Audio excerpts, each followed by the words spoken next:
Morning सभी, कैसे हो? आई होप सभी अच्छे हो, मौज में हो। सभी को गुड मॉर्निंग, सुप्रभात, राधे राधे, कृष्णा कृष्णा। चलो फटाफट से क्लास को ज्वाइन करो। आज का करंट अपन स्टार्ट करते हैं। देखो, आज सभी को राम मंदिर में आज उद्घाटन होने वाला है, तो आप सभी को दिवाली की, ऐसा कहा जा रहा है कि 22 जनवरी को दिवाली मनाई जाएगी, क्योंकि आज के दिन राम मंदिर में उद्घाटन होगा, राम जी की प्राण प्रतिष्ठा होगी मूर्ति में। तो इसलिए आप सभी को दिवाली की हार्दिक शुभकामनाएं, राम मंदिर के उद्घाटन की हार्दिक शुभकामनाएं। चलो अब चलते हैं, अपना क्वेश्चन तो देख लेते हैं, क्वेश्चन तो करते हैं अपन।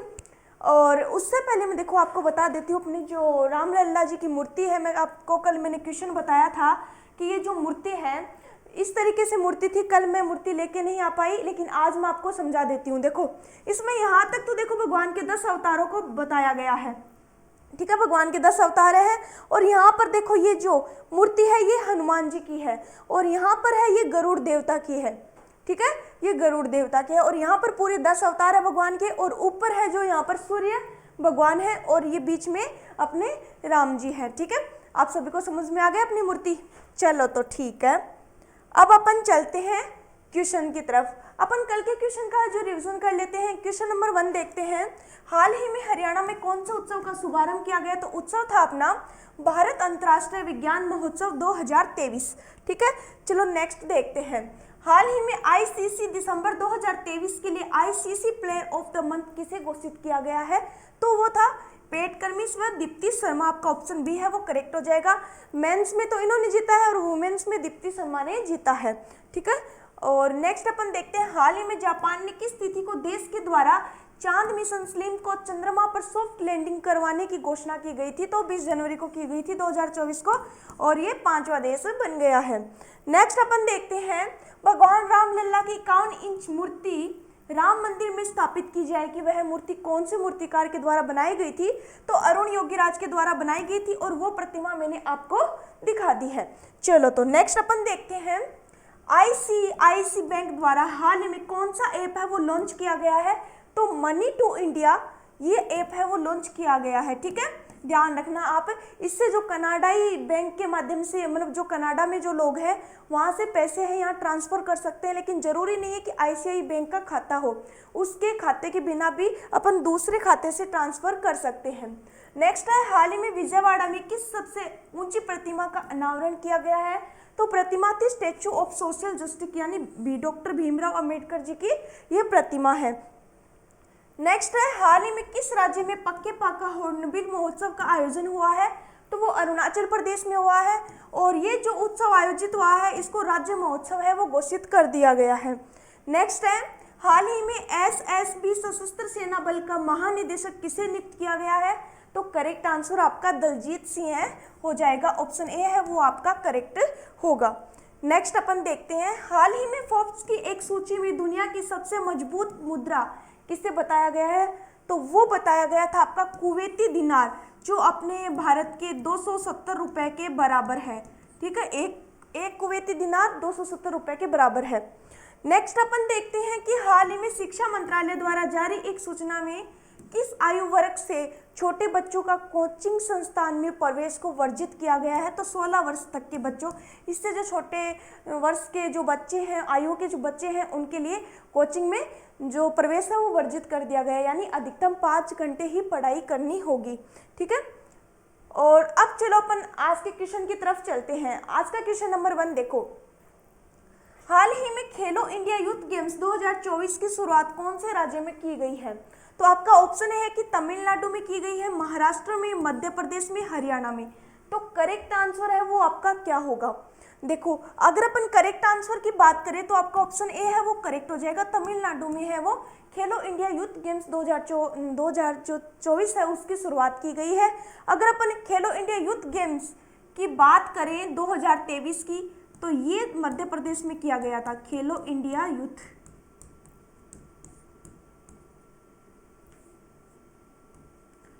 गेम्स 2023, ठीक है। इसकी शुरुआत की गई थी मध्य प्रदेश में, और अभी 2024 की शुरुआत होगी तमिलनाडु में, ठीक है।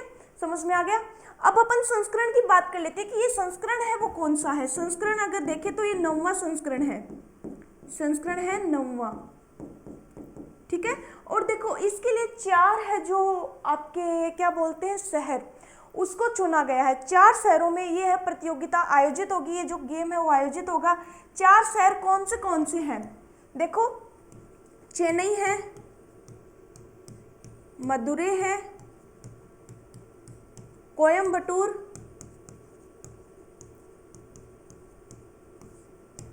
और एक और है आपका, क्या था नाम उसका, रुको, त्रिची, हाँ त्रिची था, त्रिची, ठीक है त्रिची। इन 4 शहरों में है ये प्रतियोगिता, ये जो गेम है वो आयोजित होगा। अगर अभी इस मेन गेम की बात की जाए कि इसकी शुरुआत कहाँ से होगी, तो शुरुआत आपकी चेन्नई से होगी। शुरुआत की अगर अपन बात करें, शुरुआत है वो चेन्नई से होगी, ठीक है, चेन्नई, तमिलनाडु। और अब अपन बात कर लेते हैं कि इसकी शुरुआत है वो कब से, 19 जनवरी से हो चुकी है इसकी शुरुआत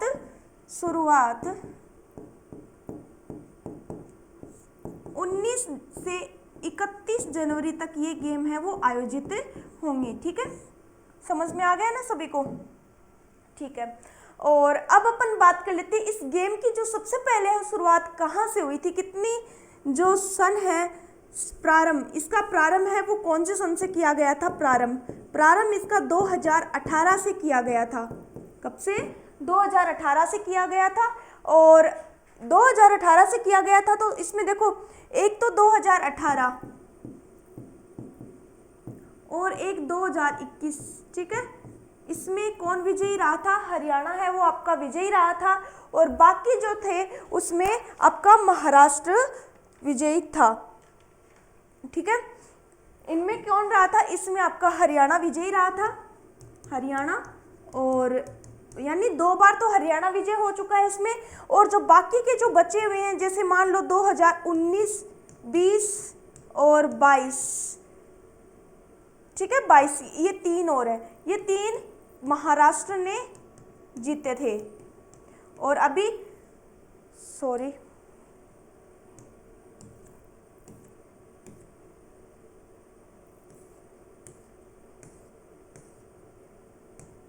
हाँ अपन यहाँ थे ना, महाराष्ट्र में आयोजित हुआ था। और अभी जो अपना 6वां संस्करण, जो 9वां संस्करण है वो तमिलनाडु में आयोजित हो रहा है। और जो 8वां संस्करण था वो मध्य प्रदेश में आयोजित हुआ था, जिसमें कौन विजयी रहा था इसके बारे में आपको बता देती हूँ। देखो इसमें अगर फर्स्ट की बात करें, फर्स्ट पे कौन रहा था, तो फर्स्ट पे महाराष्ट्र था, इसमें भी महाराष्ट्र।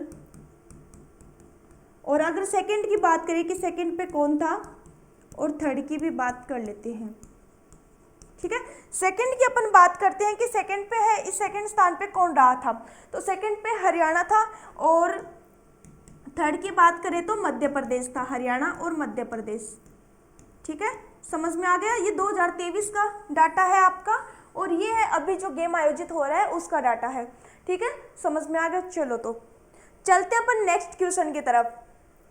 देखो आपको अवगत करवा देते हैं, ये अभी अपना खेलो इंडिया यूथ जो गेम है वो 19 तारीख से प्रारंभ हो चुका है। और अब अपन चलते हैं नेक्स्ट क्वेश्चन की तरफ। सेकंड क्वेश्चन देखो अपना क्या है कि हाल ही में गुजरात राज्य के किस उत्पादन को जीआई टैग मिला है। देखो अभी हाल ही की बात की जा रही है, तो हाल ही में देखो किसको दिया गया, गिर केयर आम को, कोरियार साड़ी को, कच्ची खरेक खजूर को, डोगरिया कौंद सोल को। तो इसका करेक्ट आंसर क्या हो जाएगा, ये शायद केसर है, केयर नहीं केसर है, गिर केसर आम है ये, ठीक है। तो इनका है वो करेक्ट आंसर है वो क्या होगा, करेक्ट आंसर की बात की जाए तो देखो ऑप्शन आपका सी है वो करेक्ट हो जाएगा।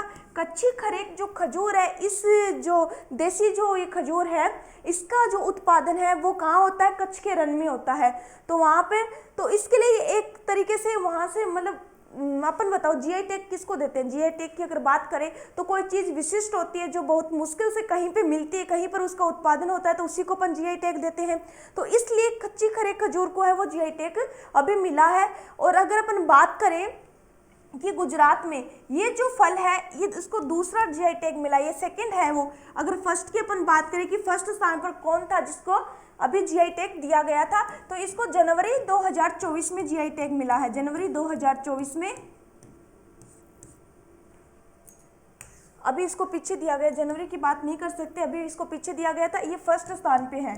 ठीक है, गुजरात का फर्स्ट तो गिर केसराम है जिसको जीआई टैग मिला, और सेकंड था अपना कच्ची खरेक खजूर। ठीक है, अब अपन अदर जो है कोरियार साड़ी, इनकी बात कर लेते हैं।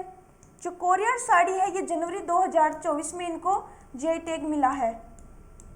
ठीक है, और ये कहाँ से अगर बात करें, ये कहाँ से है, तो देखो ये पश्चिमी बंगाल में है, पश्चिमी बंगाल, ये पश्चिमी बंगाल का शोला जिसको साड़ी है जिसको जीआई टैग मिला है, और एक है डोकरिया कोंद साल, और ये है आपका ओडिशा का, ओडिशा, और इसको भी जनवरी 2024 में जीआई टैग मिला है, जनवरी 2024। ठीक है, तो इन सभी के बारे में समझ में आ गया। चलो तो अब अपन बात कर लेते हैं इस खजूर के बारे में। ये जो अपना खजूर है इसके बारे में अपन बात कर लेते हैं। तो देखो सबसे पहले अपन बात करते हैं कि जो ये है देसी खजूर, ये जो कच्ची खरेक जो खजूर है, बात करें जीआई टैग किसको मिला है, कच्ची खरेक खजूर। ठीक है, इसको दिया गया है, और ये बात करें किस प्रकार का, ये देसी है, देसी उत्पादक है ये। ठीक है, देसी खजूर है, या उत्पादन बोल दो या खजूर बोल दो, एक ही बात है। ठीक है, खजूर। और पुराने की बात करें कि कितना साल ये पुराना है, तो ये है 400 से 500 वर्ष पुराना, इसको माना जाता है 400 से 500 वर्ष पुराना माना जाता है। ठीक है, जीआई टैग क्या होता है, जीआई टैग किसी चीज को विशिष्ट बताना, यानी ये चीज है यहाँ के अलावा कहीं और नहीं मिलेगी, तो इसलिए उस जगह पर उसको जीआई टैग दे दिया जाता है।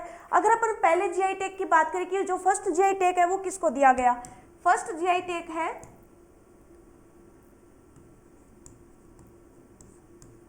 प्रथम जीआई टैग दिया गया था दार्जिलिंग की चाय को।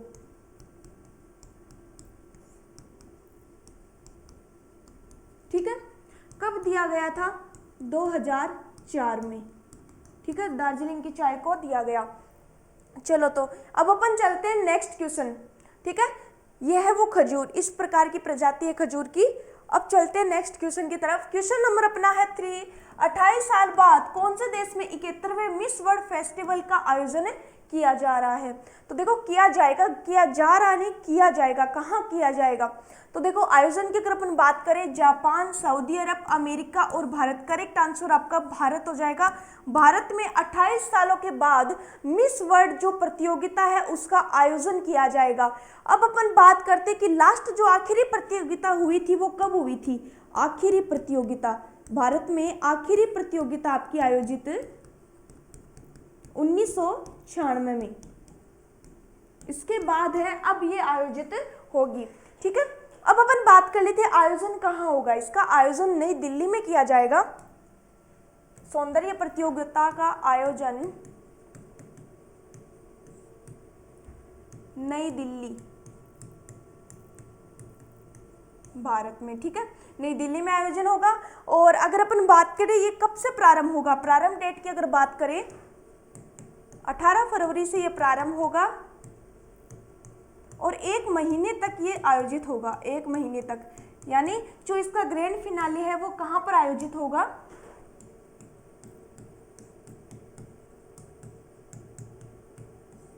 ग्रैंड फिनाले है इसका आयोजित होगा मुंबई में। और मुंबई में कब, कितनी तारीख को, 9 मार्च 2024 को। ठीक है, यानी हो गया ना 1 महीना, 18 फरवरी से लेकर 9 मार्च 2024 तक पूरा 1 महीना हो चुका है। अब अपन बात करते हैं प्रतिनिधित्व है, किसका प्रतिनिधित्व है वो कौन करेगा। प्रतिनिधित्व,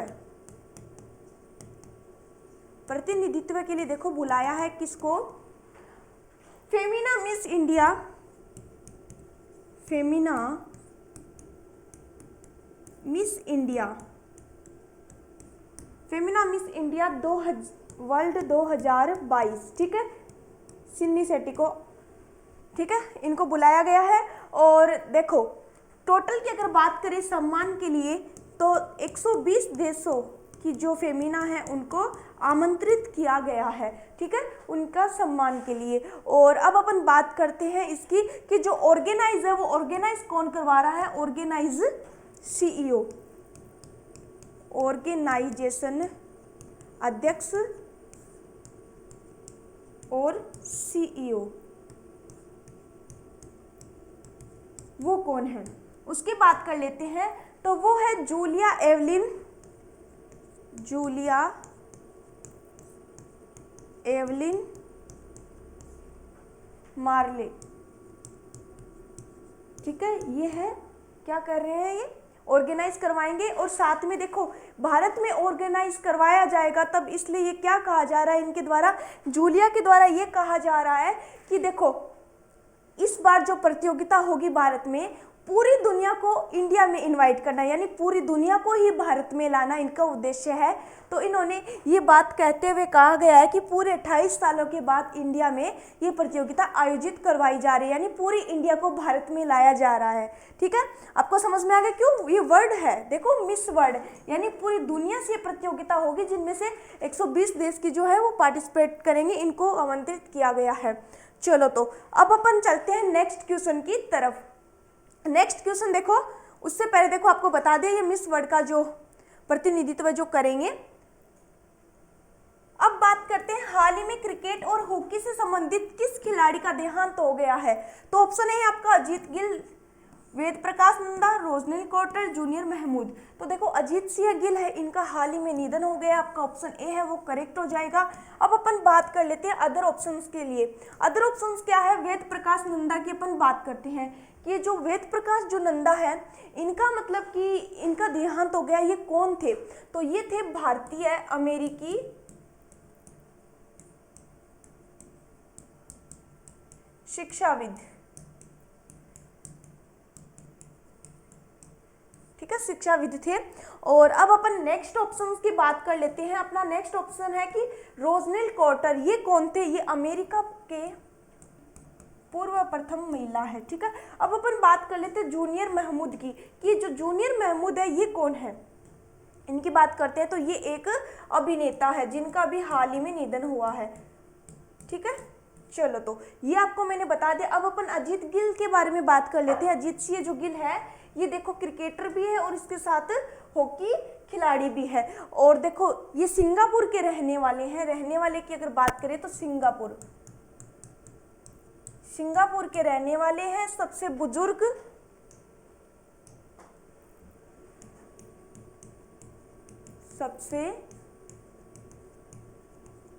बुजुर्ग है। और बात करें कितने वर्ष के, सबसे बुजुर्ग है ये 95 वर्ष के हैं, जिनका भी हाल ही में निधन हुआ है। और अपन नेक्स्ट इनके बारे में और भी चीजें देख लेते हैं, ठीक है। अगर अपन बात करें इनकी, ये ओलंपियन और पूर्व है, ये ओलंपियन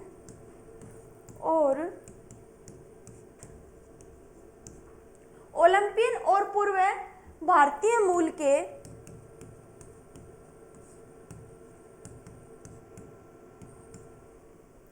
राष्ट्रीय हॉकी खिलाड़ी है, राष्ट्रीय हॉकी खिलाड़ी, ठीक है।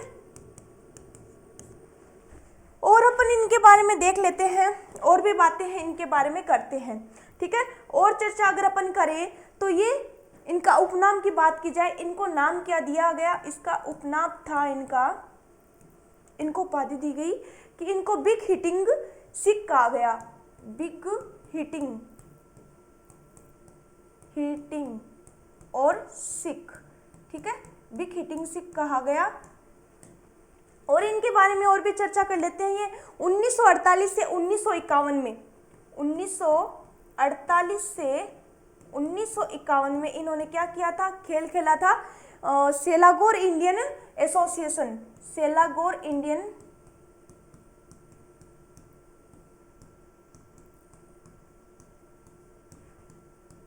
एसोसिएशन, ठीक है। और इसके साथ ही 1950 में इन्होंने क्या किया था, सेलागोर राज्य में 1950 में सेलागोर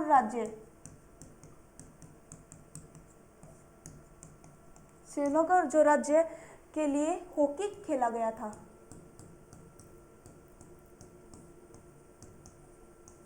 के लिए हॉकी खेला, ठीक है।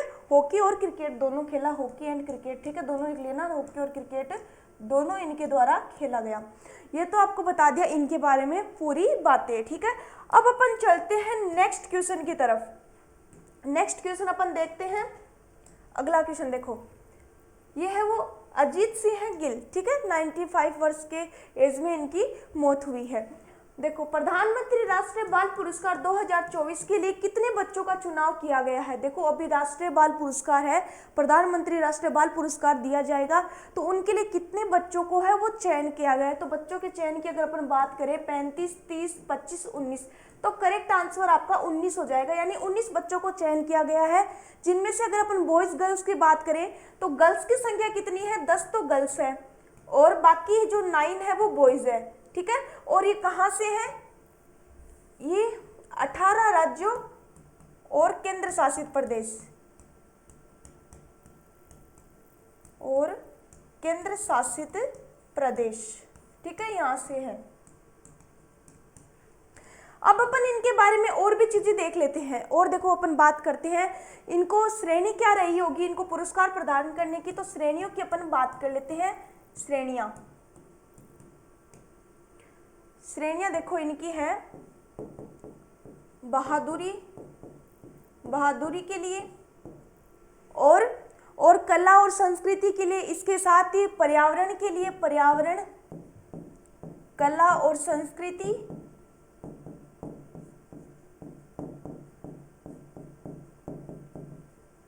और कौन से थे, कला संस्कृति, और इसके साथ ही नवाचार, विज्ञान और संस्कृति, नवाचार, विज्ञान और प्रौद्योगिकी।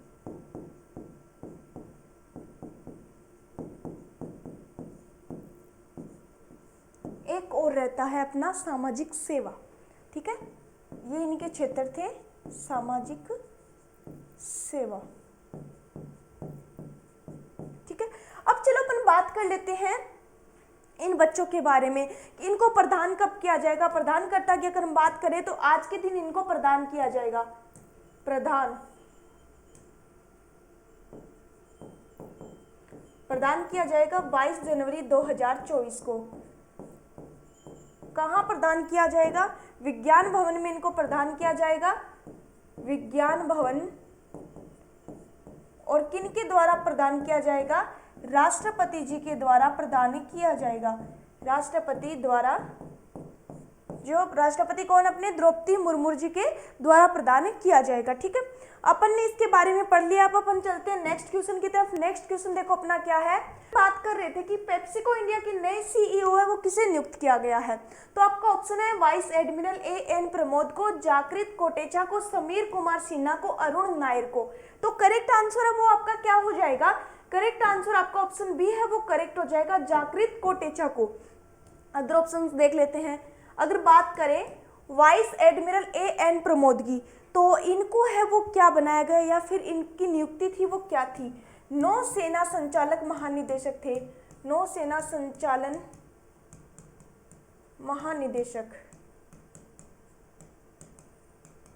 ठीक है, इनको बनाया गया था।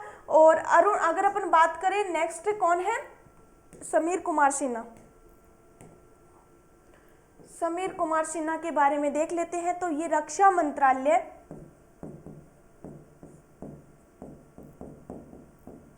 मंत्रालय के अतिरिक्त सचिव और महानिदेशक है, अतिरिक्त सचिव और महानिदेशक, ठीक है। अब अपन बात करते हैं अरुण नायर की, कि अरुण नायर है ये कौन है। अरुण नायर के बारे में बात कर लेते हैं। ये रेलवे बोर्ड के सचिव है, रेलवे बोर्ड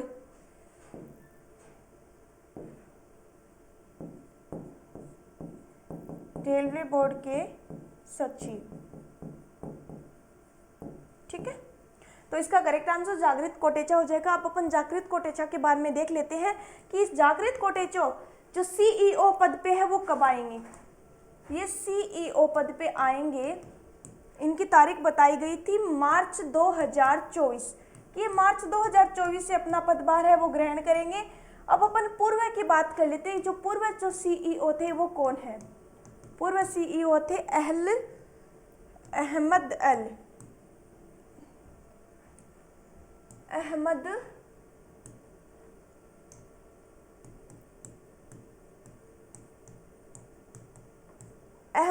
थे शेख। ठीक है, अहमद अल शेख थे, जिनको देखो अब जब मार्च 2024 में ये अपना पदभार ग्रहण करेंगे, कौन? कोटेचा जी, है ना, अपना पदभार ग्रहण करेंगे। इनके बाद इनको कौन सा जो स्थान दिया जाएगा? अहमद अल शेख। इनको ये करेंगे मध्य पूर्व के सीईओ के रूप में कार्य, मध्य पूर्व के सीईओ। ठीक है, इनकी भूमिका निभाएंगे अहमद अल शेख। ठीक है, अब अपन बात कर लेते हैं पेप्सिको के बारे में कि पेप्सिको है वो क्या है। पेप्सिको कंपनी के बारे में देख लेते हैं। यहां लिख देती हूं मैं पेप्सिको। देखो, अगर पेप्सिको की अपन बात करें तो पेप्सिको है अमेरिकी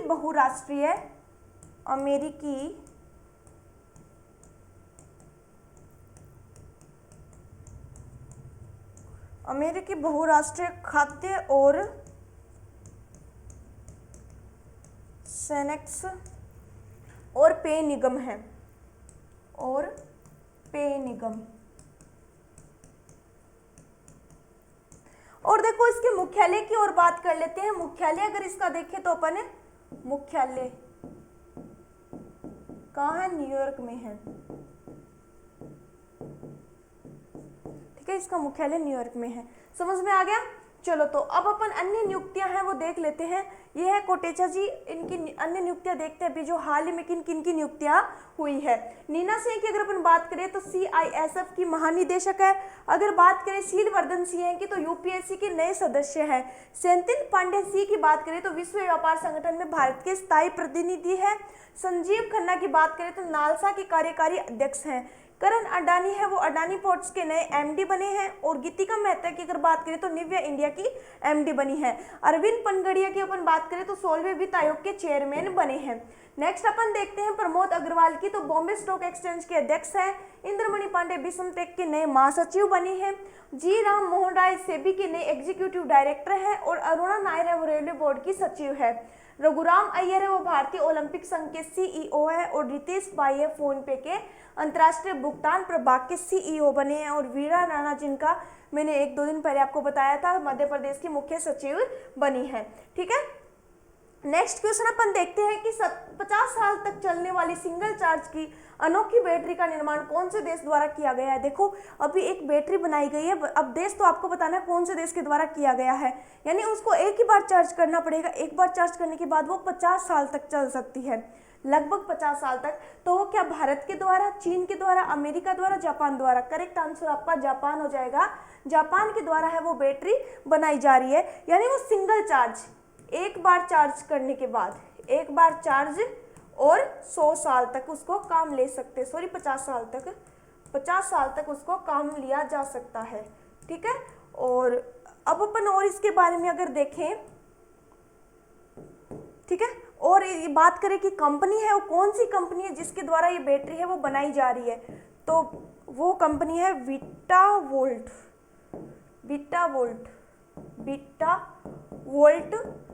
टेक्नोलॉजी। ठीक है, टेक्नोलॉजी। और अब अपन देख लेते हैं उपयोग के बारे में कि उपयोग है इसका कहाँ किया जा सकता है। उपयोग देखो, एक तो ड्रोन में किया जा सकता है, ड्रोन, और मोबाइल में किया जा सकता है। क्यों? स्मार्टफोन नहीं होते क्या, उनमें बैटरियाँ, इस तरीके की बैटरी चाहिए कि काफ़ी टाइम तक चले, तो स्मार्टफोन में किया जा सकता है। ठीक है, और अब नेक्स्ट अपन देखते हैं इनके बारे में और चीज़ें कि ये जो इस प्रकार की जो बैटरी है इसका उपयोग अपना पहले से होता हुआ आ रहा है। जिसमें अगर बात करें चिकित्सा क्षेत्र में,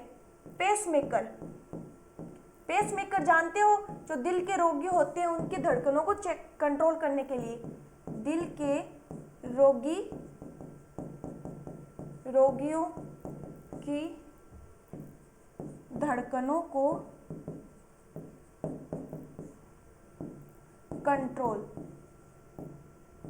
कंट्रोल के लिए ये पेस मेकर काम आता है, ठीक है, कंट्रोल करने के लिए। तो देखो पेस मेकर की जिस तरीके से है, और अगर इस बैटरी की बात करें, ये बैटरी किस तरीके से काम करती है, यानी एक बार में कितना है यानी चार्ज हो सकता है। 1 ग्राम की अगर बात करें, ये जो बैटरी है आपकी परमाणु बैटरी, 1 ग्राम में 3300 मेगावाट घंटे स्टोर कर सकती है, ठीक है। और ये लिथियम बैटरी की तुलना बात करें, जो लिथियम टाइप की जो बैटरी होती है, लिथियम बैटरी से ये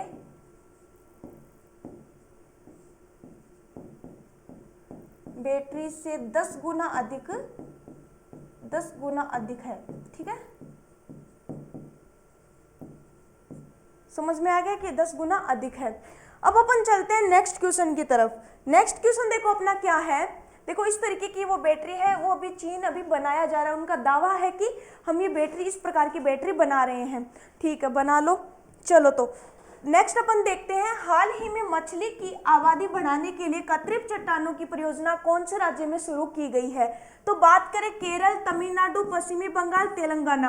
करेक्ट आंसर है वो आपका क्या हो जाएगा कि कहाँ पर है ये की गई है, तो करेक्ट आंसर आपका केरल हो जाएगा। केरल में ये योजना प्रारंभ की गई है मछलियों का कृत्रिम चट्टाने बनाने का। अब बात करते क्यों की गई है, यानी इसका क्या उद्देश्य रहा होगा। उद्देश्य की अगर बात करें तो मछलियों की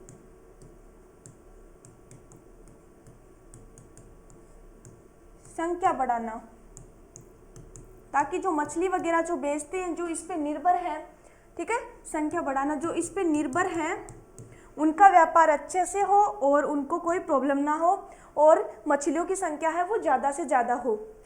अब बात कर लेते हैं कहाँ पर, ये कहाँ पर, केरल के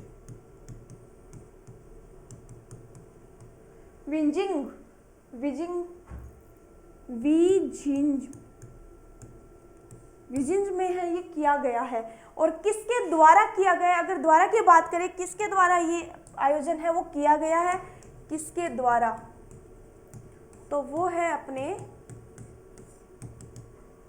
केंद्रीय मत्स्य पालन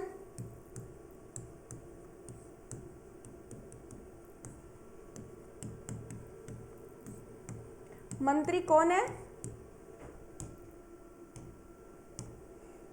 पुरुषोत्तम रूपाला, ठीक है, पुरुषोत्तम रूपाला जी के द्वारा ये किया गया है इस परियोजना का शुभारंभ। और बात करते हैं अपन लागत की कि कितनी लागत है इसमें आई है, तो टोटल लागत आपकी इसमें 13.2 करोड़ लागत है, टोटल 13.02 करोड़, ठीक है, इतनी लागत आई है, जिनमें से देखो वहन कौन कौन करेगा, 60% है वो आपका करेगा केंद्र सरकार,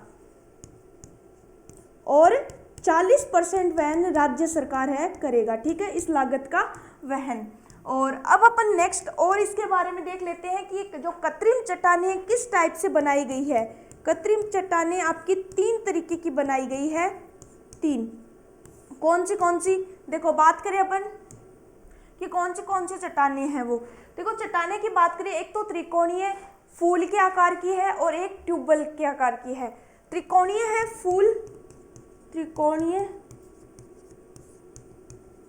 फूल के आकार, और ट्यूबवेल ट्यूबलकर, ठीक है, ट्यूबवेल या ट्यूबलकर, ठीक है, इसके आकार की है।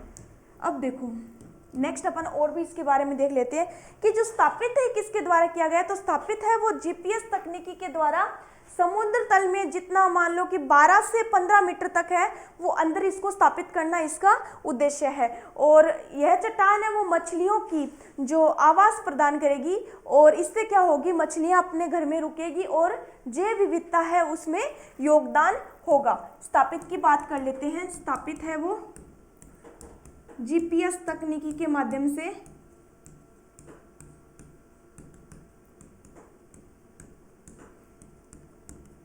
समुद्र तल में 12 से 15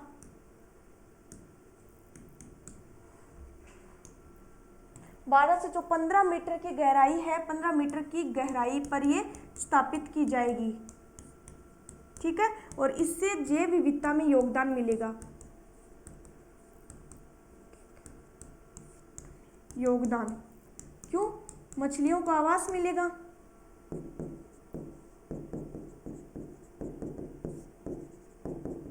यह चट्टान आवास प्रदान करेगी।